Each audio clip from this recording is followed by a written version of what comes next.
In this presentation, we're going to do some examples of calculations with equilibrium constants.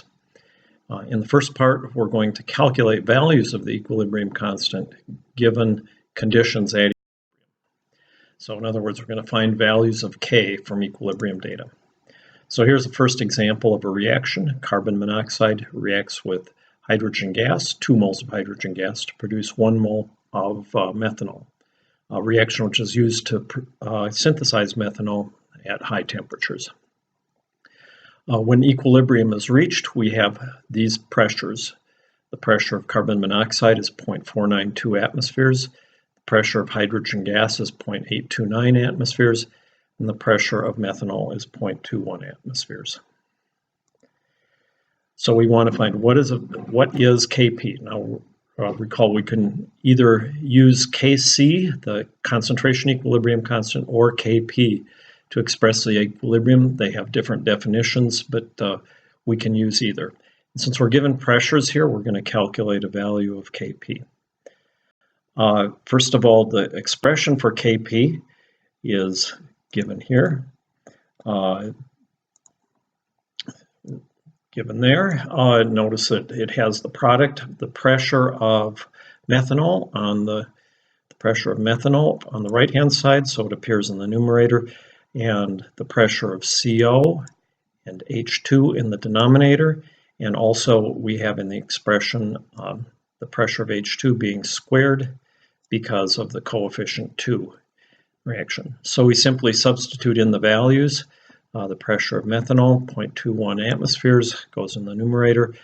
Pressure of carbon monoxide, 0.492 in the denominator, and the pressure of H2, 0.829 atmospheres in the denominator squared. Carrying out that calculation gives a value of 0.621.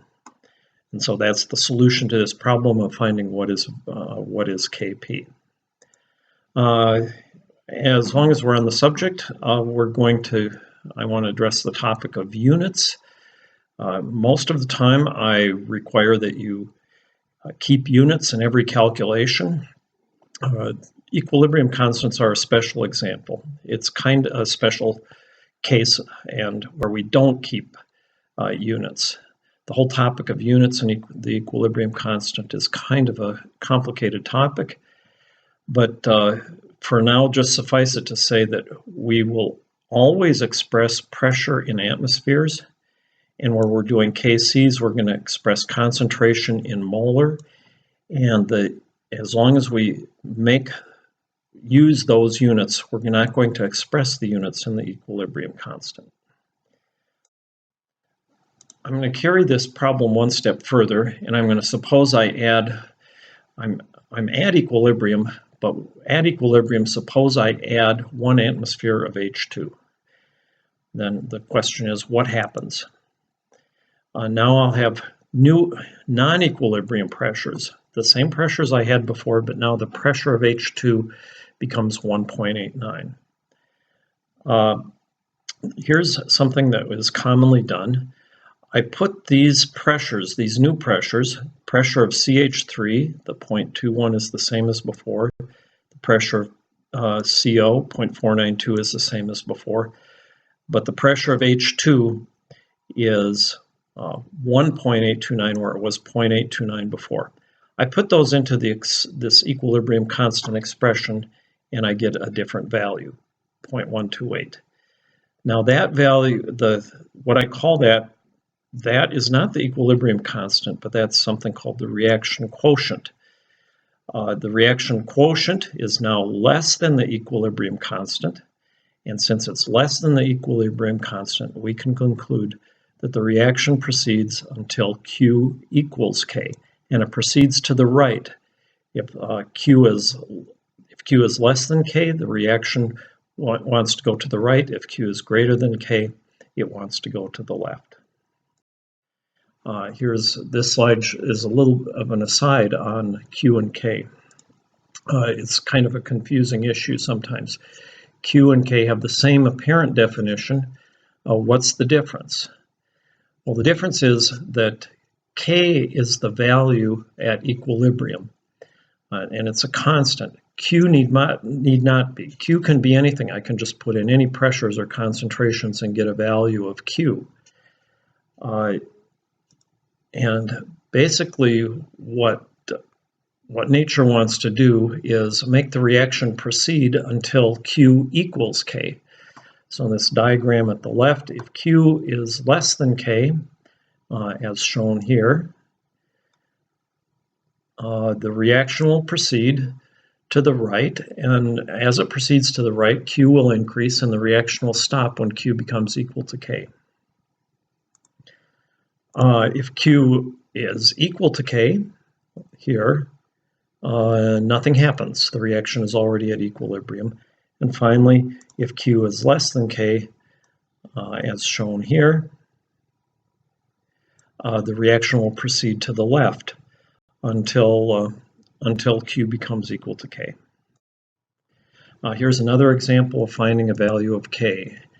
And the reaction is 2HI goes to H2 plus I2. This time I'm given concentrations rather than pressures. So for gases, recall that I can use either. And in this particular case, I'm doing concentrations. Concentration of HI, 3.53 times 10 to the minus third molar. H2, 4.79 times 10 to the minus fourth molar. And the concentration of I2, 4.79 times 10 to the minus fourth molar also. The expression for the equilibrium constant is given here, simply the products H2 and I2 divided by the reactant HI with a 2, it's squared corresponding to the coefficient 2 there. Putting the numbers in this expression, I get my answer of 0.0184. Again, with this one, I'm going to mention that I shift equilibrium by adding 3 times 10 to the minus third molar I2. So I2 is now equal to its original value, 4.79, and I've added extra I2, 3 times 10 to the minus third molar, to get a total 3.48 times 10 to the minus 3 molar. Now I have a non-equilibrium condition, where H2 and HI are the same as they were before, this value and this value, but the value of I2 has changed. I put that into the equilibrium constant expression. Recall it not at equilibrium, it's called Q, not K, and I get this value, which is now greater than Q. Oh, and there's a mistake here. This is not the value of K. The value of K was given on the previous page. So the reaction moves to the left until Q is equal to K.